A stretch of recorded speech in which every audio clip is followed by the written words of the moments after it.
Man, I just love simple questions that lead me down rabbit holes of new realizations. Case in point, the other day I was asked, can you get bigger and stronger from calisthenics without adding weight? And I know what they meant. It's like, can you do it without adding external weight, like dip belts, weight vests, and so on, which is a fantastic way to add weight to your body, therefore increase resistance, making your muscles work harder and produce more tension.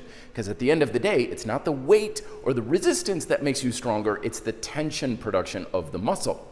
So that's great, but of course I said, yeah, of course you can get bigger and stronger without having to add extra weight, because in progressive calisthenics theory, which is the main foundation for grind style calisthenics, you can increase the resistance by going to more advanced techniques.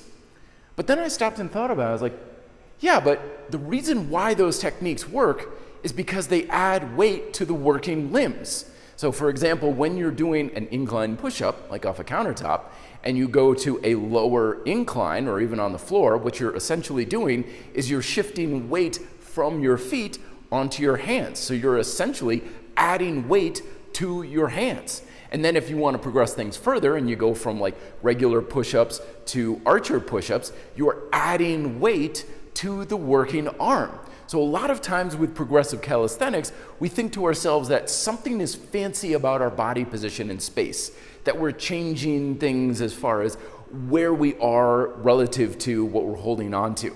But the reason why that works is for the exact same reason why lifting a heavier dumbbell works, is you're adding weight to those muscles that are working. More weight, more resistance, more muscle and strength.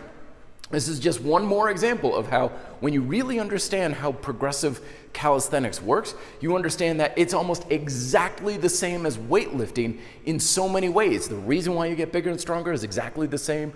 Programming is exactly the same. Everything about it's the same. The only difference is how you're changing the resistance, and you're doing that with weights by adding weight through a different piece of equipment. And with progressive calisthenics, you're adding weight by shifting it from one part of your body onto another. Just a fun little realization that's kind of made me think differently about my training. Love to hear your thoughts on this down below. More videos here as well. Be fit, live free.